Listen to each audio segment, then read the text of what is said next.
A paz do Senhor, meus queridos irmãos, tudo bem com vocês? Eu sou o diácono Melquisuel. Nós estamos iniciando mais uma pré-aula das nossas lições bíblicas. Estamos estudando as lições dos adultos. Hoje, a lição de número 6, que tem por título O Nascimento de Isaac. Eu estou hoje com a presença do nosso auxiliar, o irmão Edson. Seja bem-vindo, irmão Edson. Se eu quiser saudar os irmãos que eu Pai do Senhor, está à vontade. Pode ser o ouvinte, pode ser o irmão Diácono Melchior, perdão. Deus abençoe ao que estão ouvindo nessa lição. Sou grato por esta oportunidade. Amém. Graças a Deus, que maravilha, né? Vamos dar prosseguimento então. Eu creio que essa aula será uma bênção. Eu tenho plena convicção que eu serei edificado, você também será edificado para a glória do nome de Jesus. O nosso texto áureo diz assim: haveria alguma coisa difícil ao Senhor? Ao tempo determinado, tornarei a ti por este tempo da vida, e Sara terá um filho. Gênesis, capítulo 18, e o versículo de número 14. A nossa verdade prática: Deus é onipotente e não há nada que ele não possa realizar, segundo a sua vontade. Muito forte essa verdade prática. Maravilha. O nosso texto bíblico, a leitura bíblica em classe, está em Gênesis, no capítulo 21, do versículo 1 até o versículo de número 7. Talvez você não tenha a sua revista da escola dominical, mas você pode acompanhar conosco na sua Bíblia, tá? Abra a sua Bíblia e venha acompanhar a leitura da palavra de Deus conosco. Diz assim o texto: E o Senhor visitou a Sara como tinha dito, e fez o Senhor a Sara como tinha falado. E concebeu Sara e deu a Abraão um filho na sua velhice, ao tempo determinado que Deus lhe tinha dito. E chamou o nome do seu filho que lhe nascera, que Sara lhe dera, Isaque. E Abraão circuncidou seu filho Isaque, quando era da idade de 8 dias, como Deus lhe tinha ordenado. E era Abraão da idade de 100 anos, quando lhe nasceu Isaque, seu filho. E disse Sara: Deus me tem feito riso, e todo aquele que ouvir se rirá comigo. Disse mais: quem diria a Abraão que Sara daria de mamar a filhos? Por que lhe dei um filho na sua velhice? Glórias a Deus, esse é o nosso texto base da nossa lição de hoje. Antes de entrarmos na nossa introdução, como de costume, nós vamos fazer uma oração. Querido irmão Edson, faz uma oração em nome de Jesus. Vamos lá. Querido Pai, Senhor Jesus Cristo, neste exato momento, ó Pai, elevo a Ti a minha fraca voz, pedindo a Ti, ó Pai, que venha abençoar a vida do diácono Melchior, a minha vida, ó Pai, que estaremos falando a respeito da Tua palavra, aos ouvintes, ó Pai, que estão do outro lado da terra, ó Pai, que estarão ouvindo, ó Pai, esta palavra, que eles possam ser tocados, edificados por esta palavra, Senhor. Usa-nos, ó Pai, abra nosso entendimento daqueles que estarão ouvindo a Tua palavra, assim que nós oramos, crendo, ó Pai, na Tua palavra, em nome de Jesus. Amém. Amém. Vocês já sabem que o nosso foco aqui não é esgotar o assunto da lição por completo, né? O nosso tempo também é curto, mas né, o nosso foco aqui é trazer aplicações que você pode levar para a sua vida. Você que é professor também pode aplicar na sua sala de aula junto com seus alunos, e creio que todos nós seremos abençoados. A nossa introdução, vamos partindo para a nossa introdução então, e os objetivos da nossa lição de hoje. O primeiro deles é mostrar que Sara, ela teve que lidar com as consequências da sua impaciência, porque algumas lições atrás nós estudamos a respeito da impaciência de Sara, o plano que ela bolou ali juntamente com Agar e Ismael, né? E hoje, na lição de hoje, nós veremos que aquele plano trouxe prejuízos, porque hoje vamos estudar sobre o nascimento de Isaac, e veremos que esses prejuízos, eles se propagaram a longo prazo, né? Então esse é um dos objetivos da nossa lição. O segundo objetivo é refletir a respeito da atitude tomada por Abraão em relação a Agar e também Ismael, né? E por último, nós temos por objetivo, e você também, professor, você deve cumprir isso em sala de aula, que é expor a condição em que Agar e Ismael deixaram, no caso, a casa de Abraão. Irmão Edson, qual que é a palavra-chave da nossa lição? A palavra-chave desta lição fala sobre milagre. E ressaltando acerca do plano de Deus para com Sara e Abraão, de formar através dele uma grande nação. E a Bíblia, comentador, vai destacar que Deus, no seu tempo, ele visita Sara. Então, nós bem sabemos que Deus é fiel, irmãos, para cumprir os seus desígnios, o seu propósito. Só que, assim como o irmão bem frisou, ressaltou, Diácono Melk, acerca das impaciências, que nós temos uma grande dificuldade, né, irmão Melk? Nós que somos seres humanos, que é ter paciência, esperar o tempo de Deus. Sabemos que o tempo de Deus não é o nosso tempo. O nosso é o Cronos, que é o tempo limitado, e o tempo de Deus é o Kairos. E muitas vezes entra aí a impaciência, a ansiedade. Quem sabe você que está do outro lado da tela aí, está passando acerca deste momento, que acha que está tardando, ou acha que está... Mas a Bíblia vai nos dizer, se não me falha a memória, em 2 Pedro 3,9, que Deus não retarda a sua promessa, ainda que alguns tenham por tardia, mas é longânimo para convosco, não a fim que ninguém se perca, mas que todos venham ao arrependimento. Verdade. Então nós sabemos que Deus, no seu tempo, ele vai cumprir a promessa por completo. Mas nós sabemos que Deus só cumpre a promessa no tempo dele, não no nosso. Amém? É verdade, maravilha. Então o milagre vai acontecer, né? Sim. Se tem alguém esperando o milagre, não deixe de esperar. Mas tem que esperar o tempo de Deus. Porque no tempo de Deus tudo é mais perfeito. Né?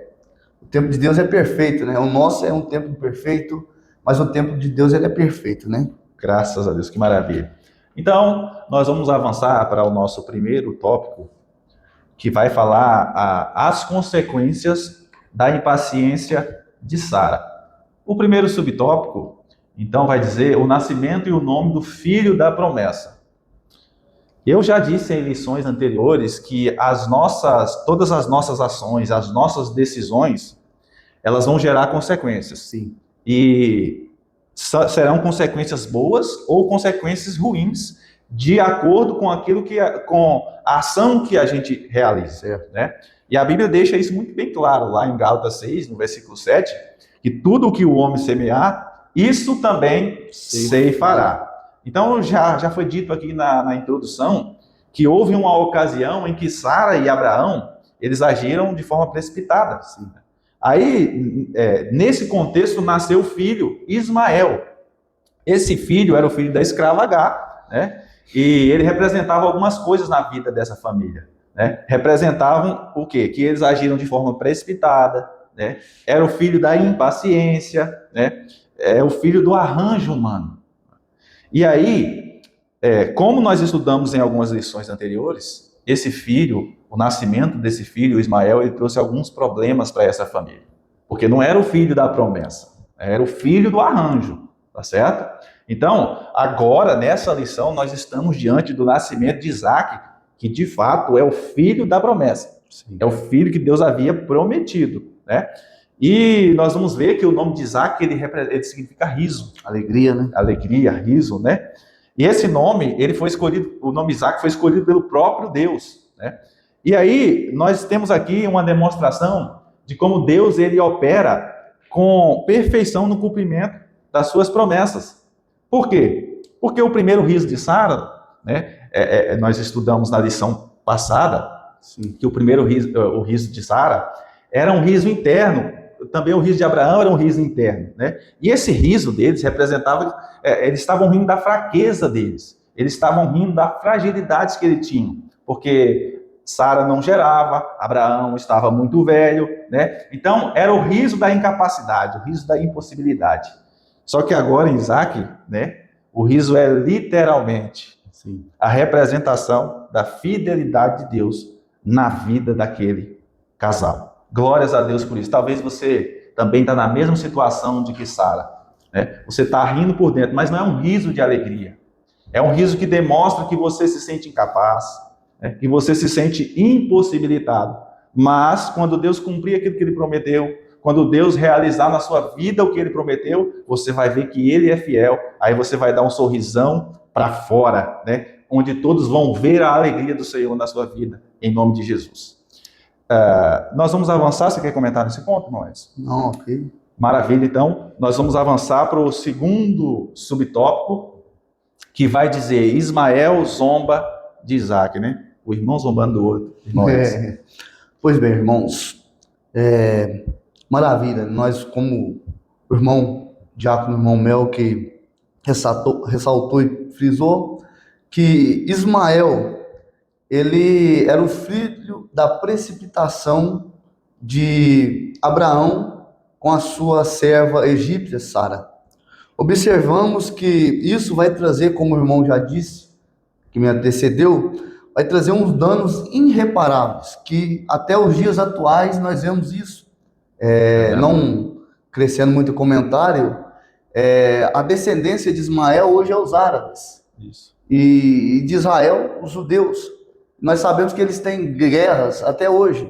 Então, foi algo que foi gerado numa precipitação que traz danos irreparáveis. Então, trazendo para os dias atuais, então tudo que a gente for fazer, a gente tem que saber consultar a Deus, porque isso talvez não só vai afligir nós, mas talvez isso vai pegar a nossa descendência, as nossas gerações. E nós vamos observar aqui que quando é que Abraão começa a perder? Quando ele deixa o propósito e aceita a proposta. Porque muitas das vezes, Diácono Mel, Deus tem um propósito na vida de cada ser humano. Você que me ouve aí, talvez você ache, eu não sei, Deus tem um propósito na tua vida. E o maior propósito de Deus na nossa vida não é nos usar, não. É algo maravilhoso, é nos salvar, Glória. É dar a vida eterna. A Bíblia vai nos dizer em João 3,16, porque Deus amou o mundo de tal maneira que deu seu Filho unigênito para que todo aquele que nele crer não pereça, mas tenha a vida eterna. Então o propósito de Deus para a humanidade é a salvação. Glória a Deus. Então nós observamos que Deus tem um propósito, mas aí vem o quê? Sempre vem as propostas do inimigo. Verdade. Né? Vem as propostas. E qual é a intenção das propostas? É que nós deixamos o propósito. Nós vamos observar que Sara vai chegar um determinado momento que ela vai olhar para as suas condições humanas e vai ver, eu sou estéril, já sou velha. E ela vai olhar ao redor e vai ver a sua serva, quem sabe no auge ali do seu corpo ali, da sua vida física ali, e ela vai dizer, Abraão, faz isso. Ali era uma proposta, mas não era o plano de Deus. Exatamente. Então nós vamos observar mais à frente que essa precipitação trouxe danos irreparáveis, né, Diácono Melk? Então, irmãos, aí nós vamos observar no texto que Ismael, ele já está crescido, ele começa a zombar de Isaac. Como o irmão já disse aqui, Isaac significa no hebraico riso, alegria. E nós vamos observar aqui, segundo alguns comentadores, a palavra no hebraico a respeito do zombar aqui é mesaque, se não me falha a memória, que significa um ato de zombaria. E no hebraico ela deriva da mesma raiz do nome Isaac, riso. O que nos traz a entender, Diácono Mel, queridos ouvintes, que nem todo riso vem da fé. Observamos que o de Abraão e de Sara foram gerados por fé. Era uma alegria. Mas o de Ismael, aqui, ele é um ato de zombaria. Ele não é um ato de fé. E segundo alguns comentadores, como Champre e outros, vai nos dizer que Ismael estava por volta dos 14 a 17 anos. Então ele já não era uma criança, já era bem grandinho, crescidinho.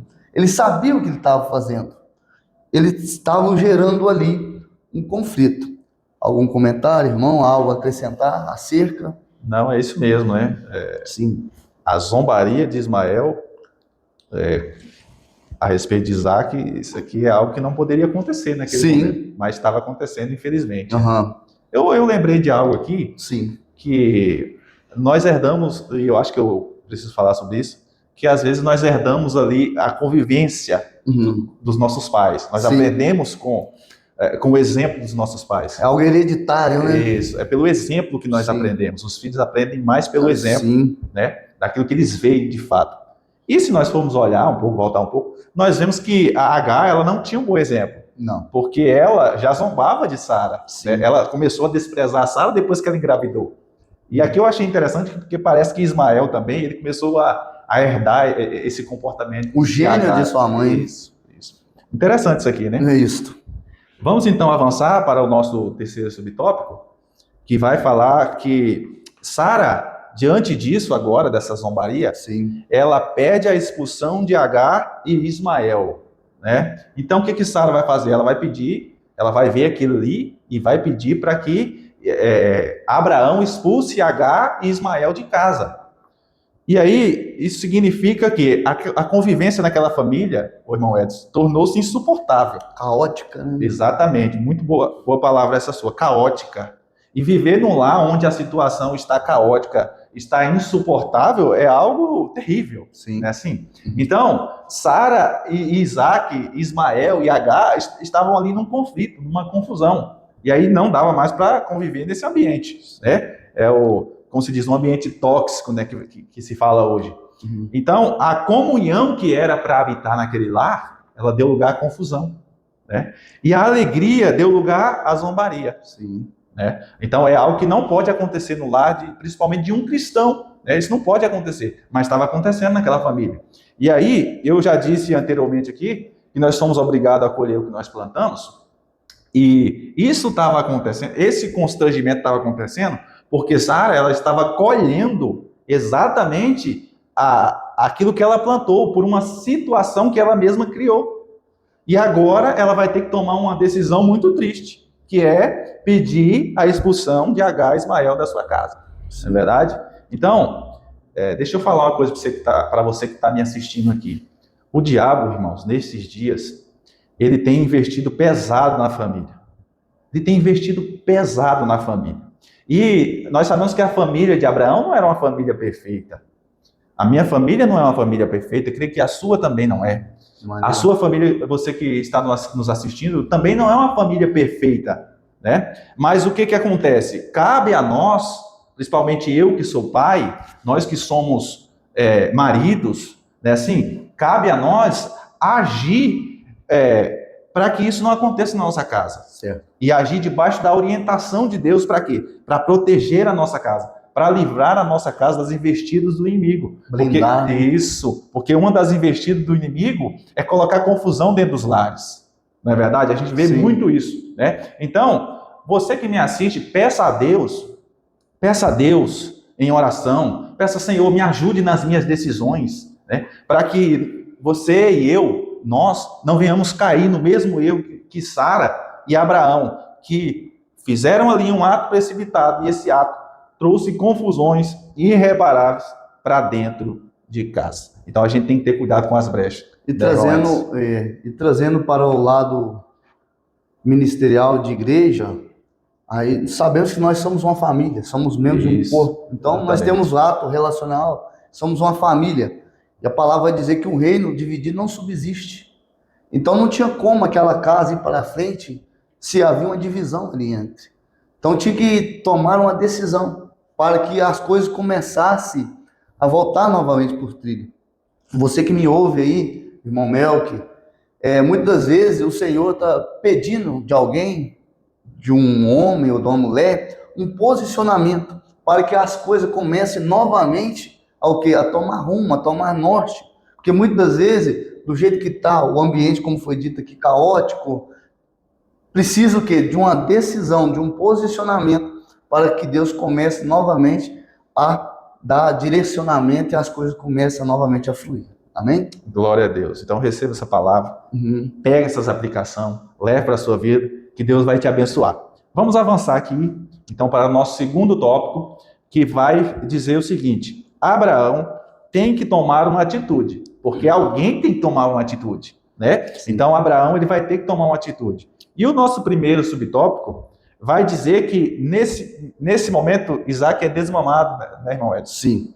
Então nós observamos que Isaac ele é desmamado.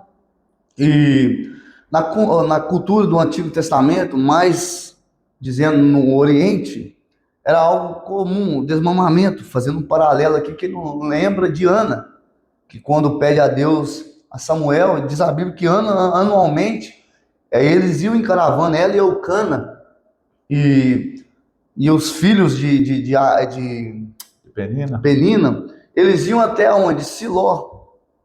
E ali o que? Apresentava a Deus. E ali o que acontece? E ela até chegado a um determinado momento que ela pediu ali, aleluia, um filho. Eli teve ela por embriagada, e ali ela recebeu uma promessa ali, e Deus cumpriu.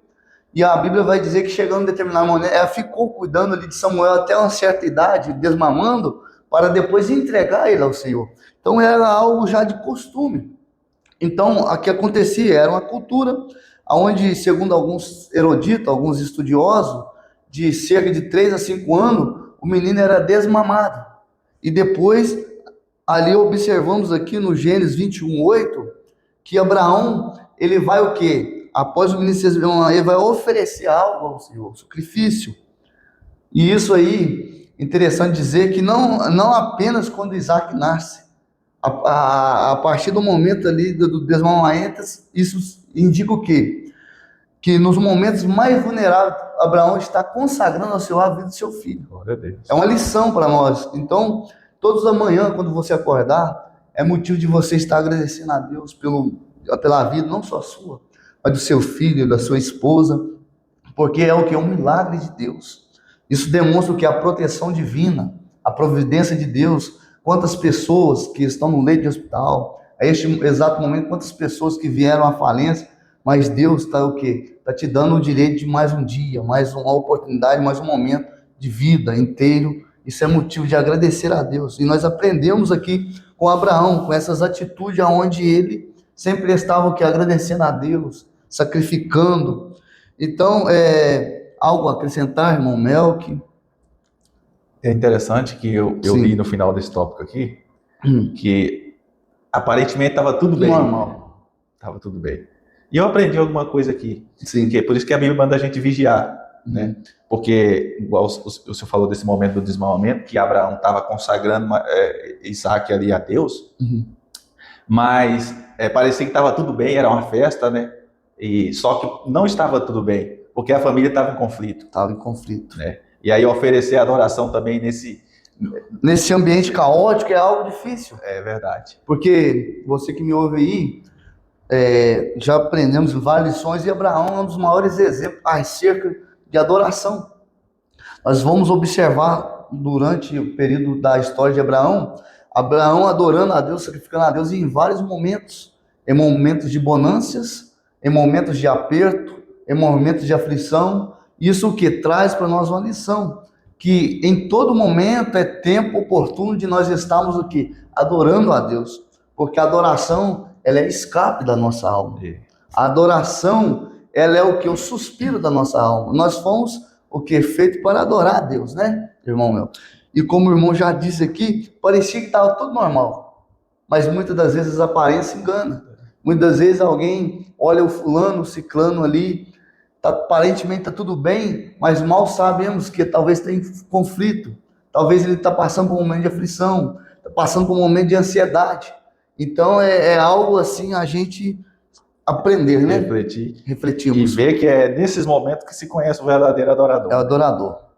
Maravilha! Estamos aprendendo bastante aqui, eu creio que você também está aprendendo, em nome de Jesus. Vamos avançar agora para o nosso segundo subtópico, que tem por título A Zombaria. Então, que zombaria era essa? Porque o clima ali era um clima de celebração, né? Sim. Só que para Sara, esse clima ali daquela festa, daquela celebração, se tornou num momento de aborrecimento, né? Por quê? Porque ela estava vendo que Ismael, ele já era adolescente, e ele que deveria proteger Isaac, na verdade, ele estava fazendo o contrário, ele estava zombando do seu irmão menor, né? Ele estava zombando de Isaac, né? E esse fato aí, então, foi um fato crucial, assim, para arruinar de vez a relação entre aquelas duas mães, né? E aqui tem uma aplicação, uma reflexão muito importante para nós, porque aquela família agora era formada por um pai e duas mães. Sim. Um pai, guarda isso aqui, um pai e duas mães.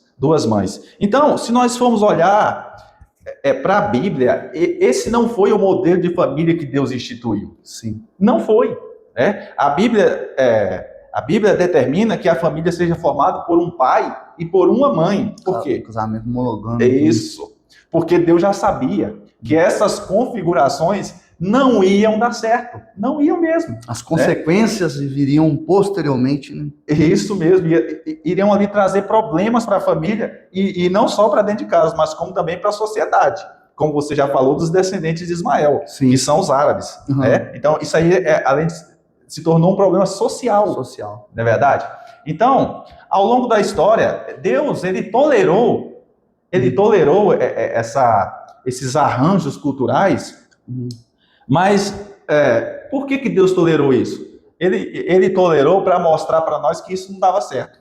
Ficou de exemplo, né, irmão Mel, que vale ressaltar também que há uma diferença entre Deus permitiu ali, mas a vontade de Deus nunca foi e nunca foi o propósito de Deus, porque quando Deus chega e diz, ele faz a promessa para Abraão e para Sara. Isso. Ele não inclui a egípcia Agar.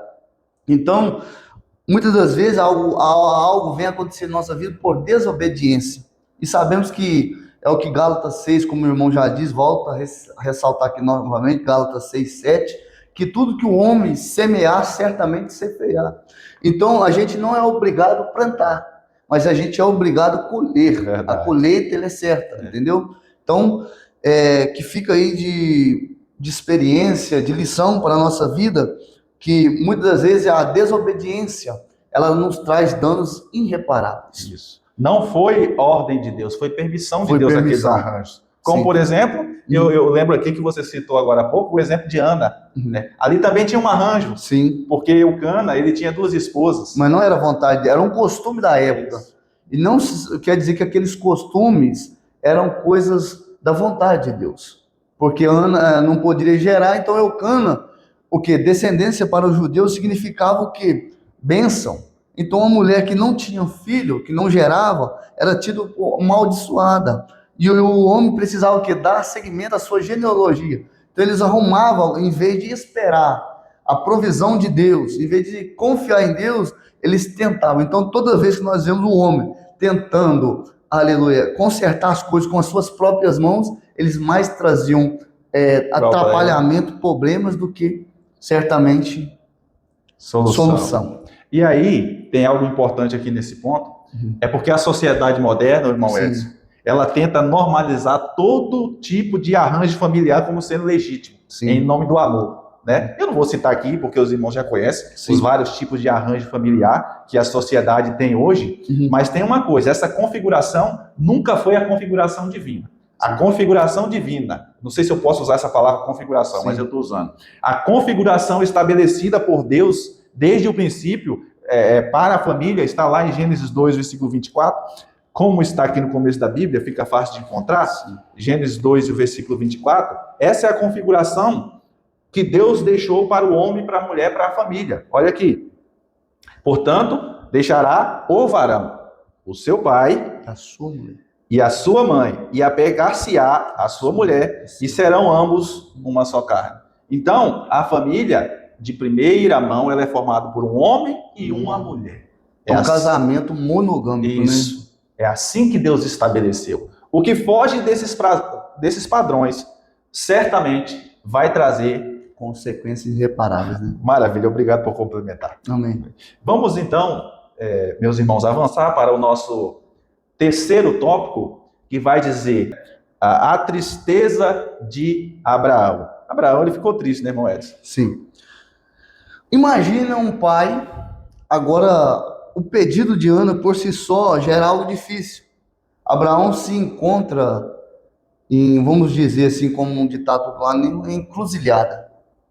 Irmão Melcos, o irmão que é pai, quem está me ouvindo também que ele estava ali decidido, a sua esposa legítima, algo da vontade de Deus, agora ela chega e faz um pedido, para que ele despedisse, se assim pudermos dizer, Agar, a egípcia, e seu filho Ismael. Então nós observamos que, olha como estava o coração de Abraão, porque Sara aqui está fazendo um pedido, não para ele abrir mão de algo, mas de alguém. E aqui, sempre quando falamos para abrir mão de alguém, é mais difícil, né, irmão? Isso. Porque abrir mão talvez de um smartphone, ou de talvez por mais que você goste, mas é mais fácil. Mas abrir mão de alguns relacionamentos é algo mais difícil, porque gera afetividade, entre outras coisas. E sem contar que é algo sanguíneo, que é um filho que foi gerado dele. Então, quando ela faz esse pedido, ele se vê com o coração apertado. ele se vê em uma encruzilhada entre duas decisões, entre o filho e a obediência a Deus. Quantas das vezes, e aqui agora aplicando para a nossa vida, Deus está pedindo você aí para abrir mão, quem sabe, de alguns lugares, ou de alguns relacionamentos, para que o propósito dele, para que a promessa dele se cumpra. Aí você se encontra em uma ocasião onde você está entre a sua vontade e a vontade de Deus.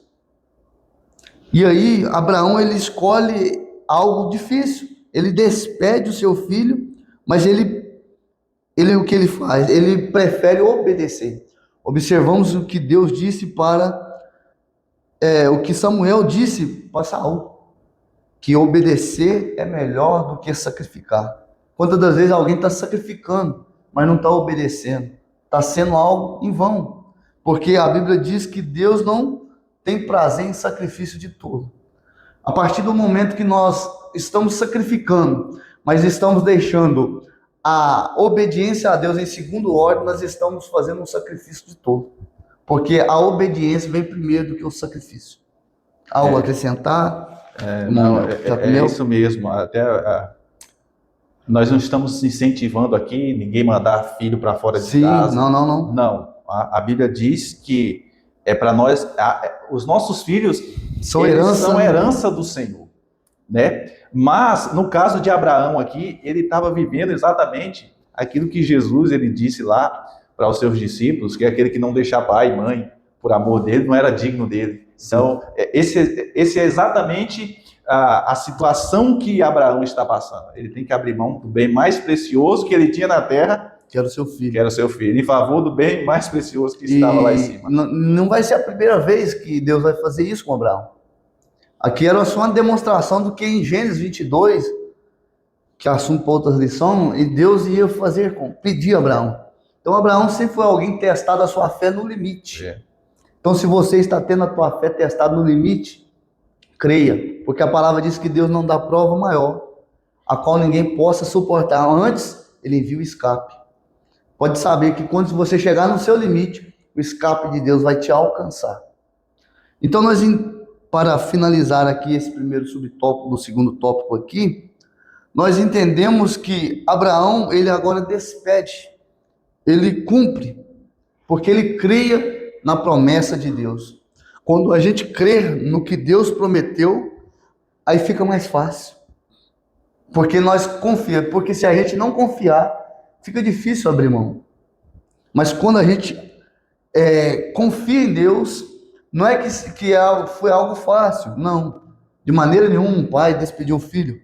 Mas quando a pessoa crê no que Deus, ele sabe que coisas maiores estavam para esperar a vida dele. Amém? Glória a Deus. Então, agora sim, nós vamos caminhar para o nosso terceiro subtópico, né? Que vai falar que Agar e Ismael, eles vão deixar a casa de Abraão. O primeiro subtópico vai dizer que Abraão ele despede Agar e Ismael, algo que a gente já vem caminhando para essa situação em que Abraão ele vai ser obrigado a despedir o seu filho, obrigado a despedir, no caso, a sua serva, né? E aí, nós vemos o seguinte, mandar alguém embora nunca foi fácil, né? E agora imagine ter que mandar embora o próprio filho, né? Mandar embora o próprio filho. Então essa foi a situação que Abraão ele teve que enfrentar, e a Bíblia diz que essa decisão pesou no coração dele, porque para ele pareceu errado agir daquela maneira. Pareceu errado, mas aí ele deu ouvido à voz de Deus. E Deus falou com ele, não, Abraão, pode fazer. Quando Deus disse isso para ele, Deus estava dizendo, pode ficar tranquilo, porque eu vou cuidar também de Ismael. Sim. Assim como Deus fez isso, né? E aí, tem uma pergunta aqui para nós, para você que nos assiste, que você deve se perguntar também, o que fazer então, quando nós temos que tomar decisões extremamente difíceis? Porque essa é uma decisão extremamente difícil que Abraão teria que tomar, né? E aí, a resposta está onde? Está no joelho. A resposta está na oração. Nós vemos que, se nós olharmos para a história do povo de Deus, nós vamos ver que as maiores decisões sempre foram tomadas debaixo da orientação de Deus, da busca de Deus. Um grande exemplo disso é o rei Davi. Sim. Sempre que ele ia para uma guerra, ele buscava a Deus, Senhor, eu posso ir para essa peleja? Deus dizia, pode, porque você vai vencer. Se Deus dissesse não, ele não ia. Né? Assim, então, todas essas histórias nós vemos que foram bem-sucedidas, porque foram executadas debaixo do propósito de Deus, debaixo da orientação de Deus. Então, Abraão, ele vai agir debaixo da vontade de Deus. E aí, o próprio Jesus também nos deixou o exemplo disso. Quando em oração, ele buscava diretamente a orientação do céu para o seu ministério. Sim. E ele, em determinado momento, ele vai também diante do Senhor, na sua aflição extrema ali, e vai dizer, Senhor, se possível, passa de mim esse cálice. Mas aí ele lembra, ele fala, Senhor, mas todavia seja feita a tua vontade. Então, existem momentos, irmão Edson, que nós vamos precisar tomar decisões extremamente difíceis, certo, a ponto dessas decisões pesarem no nosso coração, porque parece que nós vamos fazer algo errado. Aí é nesse momento que nós precisamos seguir o mesmo exemplo de Abraão, tá? Ouvir a voz de Deus, não só ouvir, mas como também obedecer à vontade dele. Amém? Vamos avançar então para o nosso segundo subtópico, Agar e Ismael no deserto de Beceba, o irmão Edson. Então, irmãos, nós percebemos, nós já vemos construindo essa ideia e trazendo. Agora eles chegam num determinado momento que Agar se encontra no deserto de Beceba. O momento por si só, o lugar, não apenas geográfico, a dificuldade não geográfica por se tornar um deserto ali físico, mas quando Abraão despede Agar, né, ele dá alguns pães a ela ali e um odre de água. Isso simboliza recursos humanos. E para nós entendermos aqui, Deus leva Agar e Ismael aqui para aplicar para a vida minha, para a vida dos ouvintes que estarão ouvindo esta palavra e sendo edificados por ela, creio eu. Muitas das vezes Deus permite nós irmos para os desertos da vida, para que chegue ao ponto de nossos recursos humanos cabe para nós atentarmos para a dependência de Deus. É verdade. Nós observamos aqui que o texto vai nos dizer que chegou um momento, no hebraico vai nos dar a ideia de que ela, quando acaba ali os recursos, ela vai e se retira e vira de costa, e ela estava o que ali? Aflita, desesperada. E ali, quando acabou-se o recurso humano, aí entra a providência de Deus. Muitas das vezes, meus irmãos, você que me ouve aqui nesta tarde, aqui que nós estamos sendo gravados, mas no seu horário a qual você estará vendo esta gravação, muitas das vezes Deus permite que nós venhamos em alguns desertos. Sabemos que deserto, teologicamente, no âmbito, no contexto bíblico, ele é algo pedagógico. Deserto é escola de Deus. As maiores lições, os maiores aprendizados, os maiores milagres aconteceram no deserto. Prova disso nós vamos ver na condução, através de Moisés, de Deus, do povo de Egito até a terra de Canaã. A saída, nós observamos que Deus ali, no deserto ali, o que Deus fez? Havia uma coluna de fogo à noite, para aquecer o povo. Sabemos que o deserto, geograficamente falando sobre o tempo, ao dia é um calor extremo, chegando até uns 50, 60, até a mais graus Celsius. À noite um frio intenso. Então havia ali uma coluna de fogo para aquecer durante a noite, e uma nuvem ao dia, para que o povo não morresse naquele sol escaldante. E o povo, havia uma ordem, não poderia atravessar o limite da nuvem. Então muitas das vezes Deus está estabelecendo limite, mas nós temos que, quando os recursos humanos acabam, aí entra a providência de Deus. Aí neste deserto vai jorrar maná, vai jorrar a providência de Deus. Se você crê, eu creio. Maná. Quando os recursos humanos acabam, aí entra a providência de Deus. E algo interessante é que a providência de Deus, ela é diária. Olha o que Deus diz para o povo do deserto, que não era para guardar maná para o outro dia, porque significa que a dependência de Deus é todo dia. Hoje eu dependo de Deus, amanhã eu dependo de Deus, daqui 10 minutos eu dependo de Deus, entendeu? Então é Deus permitindo para que nós possamos atentar para dependermos mais dele.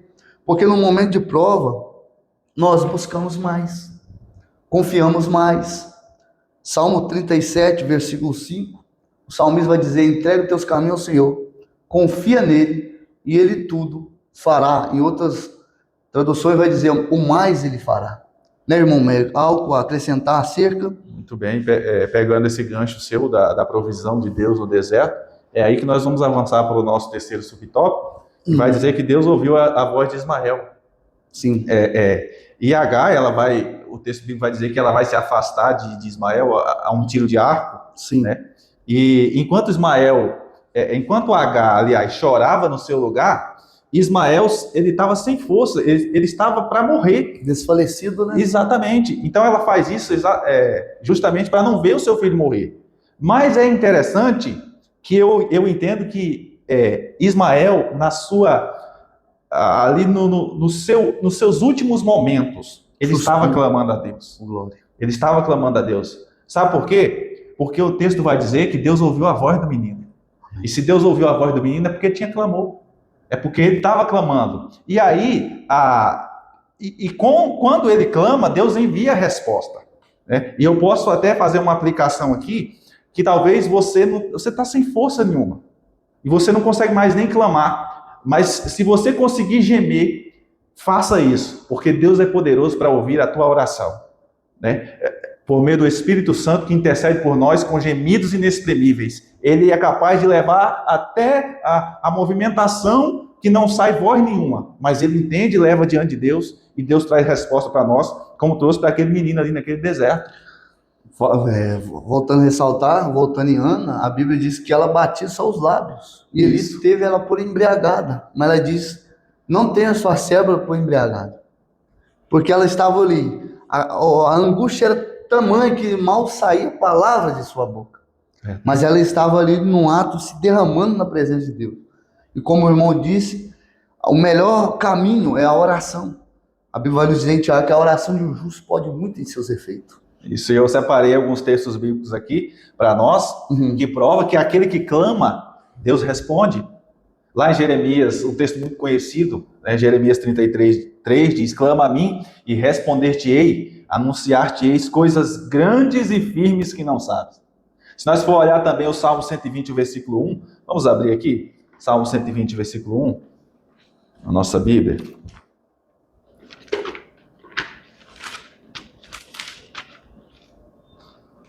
Salmo 120, versículo 1. O irmão encontrou, irmão Edson? Vou deixar o irmão ler. Salmo 120, versículo 1. Olha o que vai falar sobre a oração. Na minha angústia clamei ao Senhor, e Ele me ouviu. Na minha angústia clamei ao Senhor, e Ele me ouviu. Aquele menino estava num momento de angústia. Aquela mãe estava num momento de angústia. Sim. E ali nós vemos que aquele menino clama ao Senhor, e nós vemos que Deus ouviu a voz do menino. Então não cesse de clamar. Clame ao Senhor, que Ele é poderoso para ouvir a tua voz também.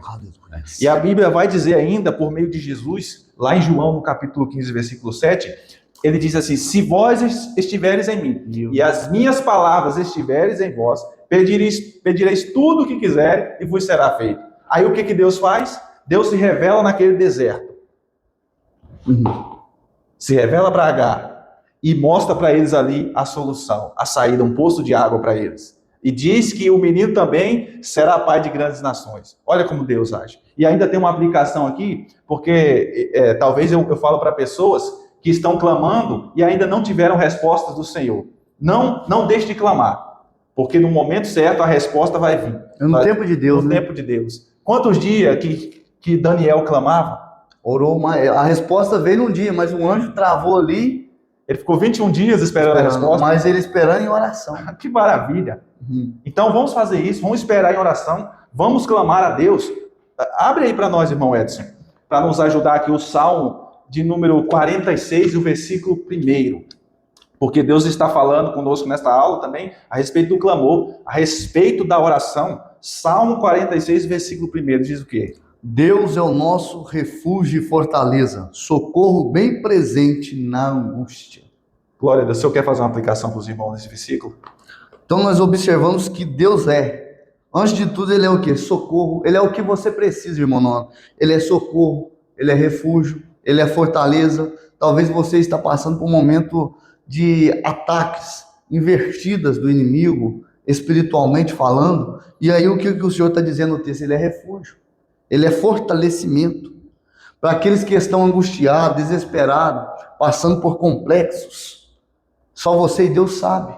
A Bíblia diz que ele é o quê? Ele é socorro. Ele é o que? Seu abrigo, ele é seu amigo, ele é tudo que você precisa. Mas aí é o que nós estamos dizendo. Temos que o quê? Clamar a Deus. Nós temos que, se você não aguenta falar, orar, suspira, ora, mas não deixe de clamar. Porque enquanto nós estamos clamando, Deus responde, Deus ouve, irmãos. Porque muitas das vezes aí muitos deixam de clamar e entra por outra via, que é o da murmuração. E sabemos que a murmuração não leva a lugar nenhum. Voltando ao povo do Egito, a murmuração fez um trajeto que era de 40 dias se tornasse 40 anos. Então a murmuração faz nos andar em círculo. Nós não iremos para frente nem para trás. Nós ficamos rodando em círculo. Mas a oração, ela alcança lugares inalcançáveis pela mão do homem. Ela chega até o trono da graça de Deus. Maravilha, que maravilha. Então, Deus é fiel para responder às nossas orações. Assim como ele respondeu a oração de Ismael quando estava lá no deserto. Assim como ele trouxe resposta para Agar, que não queria ver o seu filho morrer. E de fato ela não viu. Porque a Bíblia diz que ela teve o prazer de buscar a esposa para o seu filho. Né? Ela teve o prazer de ver o seu filho crescer. Glórias a Deus por isso, porque Deus trouxe resposta para a vida dela. Né? Então Deus não desampara aquele que ele tem promessa, porque ele também tinha feito uma promessa para Ismael. Sim. Né? Deus falou, olha, Abraão, Ismael é também o teu filho, e eu vou fazer dele também uma grande nação. Nós vamos caminhando então, meus irmãos, para a nossa conclusão. Irmão Edson, o que o senhor conclui nessa lição, nesse dia? A conclusão que chegamos é que Deus é fiel, irmãos. A palavra do Senhor vai nos dizer que mesmo nós sendo infiel, Deus continua fiel. Então, para o irmão, confie em Deus em todo momento. Salmo 37, versículo 25, o salmista ele vai fazer uma retrospectiva da sua vida e ele vai dizer, fui moço e agora sou velho, mas nunca vi, no período da vida dele, um justo desamparado e nem a sua descendência mendigar o pão. Então Deus é fiel, irmãos. Números 23, 19, se não me foge a memória, o Senhor vai nos dizer, a palavra do Senhor, melhor dizendo, vai nos dizer que Deus não é homem para que minta, nem filho do homem para que se arrependa. Se Deus te prometeu, ele é fiel. E ressaltando, irmãos, Deus não é só o autor da promessa, ele também é o condutor dela. Ele vela por cada detalhe. Então, voltando ao versículo que eu citei novamente, Salmo 37, 5. Entrega os teus caminhos ao Senhor, confia nele e ele tudo fará. Então, em todo tempo, é tempo de confiarmos. É tempo de nos entregarmos, porque Deus é fiel para cumprir todos os desígnios e o propósito nos mínimos detalhes. Amém? Glória a Deus. E nós vemos a fidelidade de Deus. Ele é fiel. Quando nós abrimos aqui a nossa primeira página da nossa lição, e o tema diz, o nascimento de Isaac. Fala da fidelidade de Deus. Deus cumpriu a promessa ou não cumpriu? Cumpriu. Isaac nasceu. O filho da promessa nasceu. Glórias a Deus por isso. Meus irmãos, nós fomos abençoados aqui por essa aula. Eu creio que você também foi abençoado, está sendo abençoado. E nós vamos encerrar por aqui, mas eu quero te fazer um convite para você ir nas nossas escolas bíblicas dominicais. Se você estiver em Afonso Cláudio, a partir de 8h30 da manhã, todos os domingos, nós estamos aqui estudando a palavra de Deus. Não deixe de vir. Se você estiver em outro lugar, procure também uma igreja que ministra as revistas da nossa querida Casa Publicadora, da CPAD, e vá a uma escola bíblica dominical, estude a palavra de Deus que você vai ser bem sucedido, né? E aí, eu quero agradecer o nosso irmão Edson pela presença, foi uma alegria ter o irmão aqui. Amém. Creio que outras vezes nós vamos participar juntos, se assim Deus nos permitir. Então, que Deus te abençoe e até a próxima aula em nome de Jesus. Amém.